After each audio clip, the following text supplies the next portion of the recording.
Assalamualaikum warahmatullahi wabarakatuh. Perkenalkan, nama saya Nalhira Anggraini, NIM 932610520 dari Prodi Pendidikan Guru Madrasah Ibtidaiyah semester 2. Baik teman-teman, saya di sini akan menjelaskan sedikit tentang bagaimana sih cara berkorban itu. Yuk simak videonya sampai selesai. Semoga bisa bermanfaat buat kita semua. Hari Raya Idul Adha banyak sekali hikmah dan keutamaan berkorban. Hikmah berkorban ada 6, antara lain: 1. Setiap helai bulu hewan kurban akan dibalas satu kebaikan. Rasulullah Shallallahu Alaihi Wasallam bersabda, setiap satu helai rambut hewan kurban adalah satu kebaikan. Lalu sahabat itu bertanya, kalau bulu-bulunya bagaimana? Beliau menjawab, setiap helai bulunya juga satu kebaikan. Hadis riwayat Ahmad dan Ibnu Majah. Yang kedua, sebagai ibadah yang paling dicintai oleh Allah Subhanahu wa Ta'ala, Rasulullah Shallallahu Alaihi Wasallam bersabda, tidak ada amalan anak cucu Adam pada hari raya Idul Kurban yang lebih dicintai oleh Allah melebihi dari mengucurkan darah berkorban. Sesungguhnya pada hari kiamat nanti hewan-hewan itu akan datang lengkap dengan tanduk-tanduknya, kuku-kukunya, serta bulu-bulunya. Yang ketiga, sebagai ciri keislaman seseorang, Rasulullah Shallallahu Alaihi Wasallam bersabda, barang siapa yang mendapati dirinya dalam kelapangan lalu ia tidak mau berkorban, maka janganlah ia mendekati tempat sholat id kami. Hadis riwayat Ahmad dan Ibnu Majah. Yang keempat, sebagai syiar Islam dan bagi tiap-tiap umat Islam telah kami syariatkan untuk penyembelihan hewan kurban supaya mereka menyebut nama Allah terhadap binatang ternak yang telah direzekikan Allah kepada mereka, dan berilah kabar gembira kepada orang-orang yang tunduk dan patuh kepada Allah Subhanahu wa Ta'ala. Kisah surat Al-Hajj juz 22 ayat 34. Yang kelima, mengenang ujian kecintaan oleh Allah Subhanahu wa Ta'ala kepada Nabi Ibrahim. Kisah surat As-Saffat juz 37 ayat 102 sampai 107. Yang terakhir, sebagai misi kepedulian kepada sesama. Dalam hal ini Rasulullah Shallallahu Alaihi Wasallam bersabda, hari raya kurban adalah hari raya untuk makan, minum, dan zikir kepada Allah Subhanahu wa Ta'ala. Hadis riwayat Muslim. Selanjutnya adalah keutamaan untuk berkurban. Keutamaan berkurban antara lain: 1. Lewat berkurban bisa lebih mendekatkan diri kepada Allah Subhanahu wa Ta'ala. Momentum kurban menjadi salah satu cara untuk lebih mendekatkan diri kepada Allah Subhanahu wa Ta'ala, sebagaimana dalam surat Al-Maidah ayat 27. Sesungguhnya Allah hanya menerima kurban dari orang-orang yang bertakwa. Yang kedua, kurban mencerminkan sikap patuh dan taat, dan bagi tiap-tiap umat telah kami syariatkan menyembelih kurban supaya mereka menyebut nama Allah terhadap binatang ternak itu yang telah direzekikan oleh Allah kepada mereka. Maka Tuhanmu ialah Tuhan yang Maha Esa, karena itu berserah dirilah kamu kepadanya. dan berilah kabar gembira kepada orang-orang yang tunduk dan patuh kepada Allah. Kisah surat Al-Hajj ayat 34. Yang ketiga, sebagai saksi amal di hadapan Allah Subhanahu wa taala, ibadah kurban mendapatkan ganjaran yang berlipat dari Allah Subhanahu wa taala. Pada setiap lembar bulunya itu kita memperoleh satu kebaikan.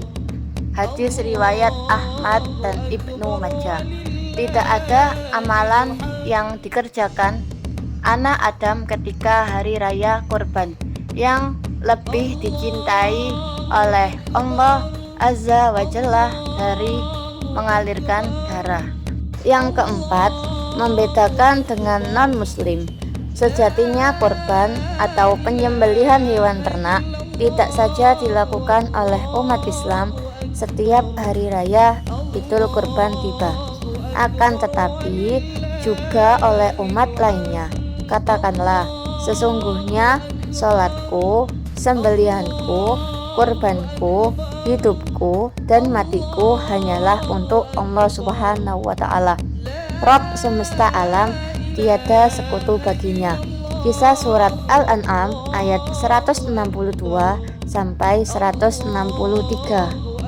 Yang kelima, ajaran Nabi Ibrahim berkurban juga menghidupkan ajaran Nabi Ibrahim alaihissalam, yang ketika itu Allah Subhanahu wa ta'ala memerintahkan beliau untuk menyembelih anak tercintanya sebagai tebusan, yaitu Ismail alaihissalam ketika hari An-Nahar atau yang disebut dengan Hari Raya Idul Adha.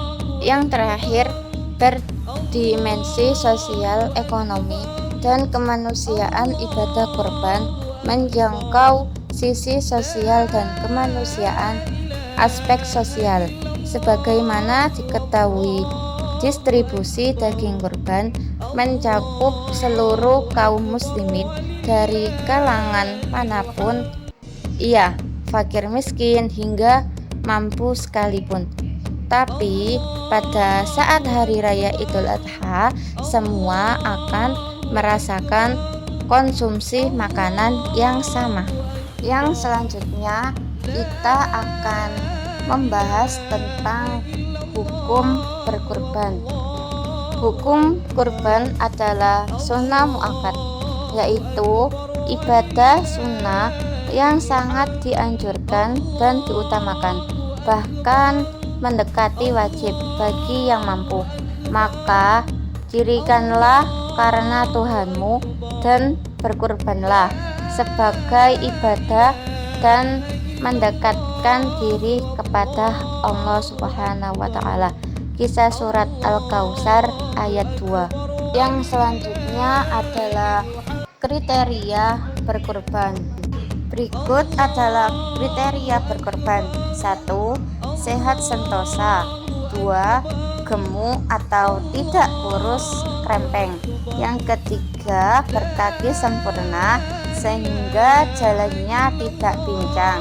Yang keempat, anggota badannya harus lengkap seperti mata, telinga, ekor, dan lain-lain. Hal ini didasarkan kepada sabda Rasulullah Shallallahu Alaihi Wasallam. 4 hewan tidak boleh dijadikan kurban, antara lain: 1. Hewan yang buta, yang tampak jelas kebutaannya. Yang kedua, hewan yang sakit, yang tampak jelas sakitnya. Yang ketiga, hewan pincang, yang tampak pincangnya. Yang terakhir, hewan yang kurus dan lemas, yang tak punya sumsum tulang. Hadis riwayat At-Tirmizi. Yang selanjutnya adalah peralatan untuk berkorban serta tata cara berkorban. Alat untuk menyembelih hewan tidak boleh menggunakan alat yang terbuat dari kuku, tulang, maupun gigi. Alat yang digunakan adalah alat yang terbuat dari besi, baja, maupun bambu. Yang penting alat tersebut tajam dan bisa untuk berkorban. Tata cara menyembelih hewan kurban. Yang pertama, robohkan hewan dengan kepala menghadap kiblat. Yang kedua, awali dengan membaca basmalah. Yang ketiga, lakukan sekali gerakan potong pada leher hewan kurban. Yang keempat, gantung kaki belakang hewan setelah disembelih. Yang kelima, ikat saluran makanan dan dubur hewan. Yang keenam, lakukan pengulitan perlahan. Yang ketujuh, keluarkan isi dalam hewan dan pisahkan. Yang kedelapan, bungkus terpisah dengan plastik khusus makanan. Yang kesembilan, jaga kebersihan daging kurban. Yang selanjutnya adalah pelaksanaan hewan kurban. Waktu penyembelihan hewan kurban adalah 4 hari raya Idul Adha dan 3 hari sesudahnya waktu penyembelihannya, berakhir dengan tenggelamnya matahari di hari keempat, yaitu tanggal 13 Dzulhijjah. Demikianlah tata cara berkorban dari saya. Apabila ada salah kata maupun ucapan, saya mohon maaf yang sebesar-besarnya. Akhirul kalam, wallahul muwafiq ila aqwamit thoriq. Assalamualaikum warahmatullahi wabarakatuh.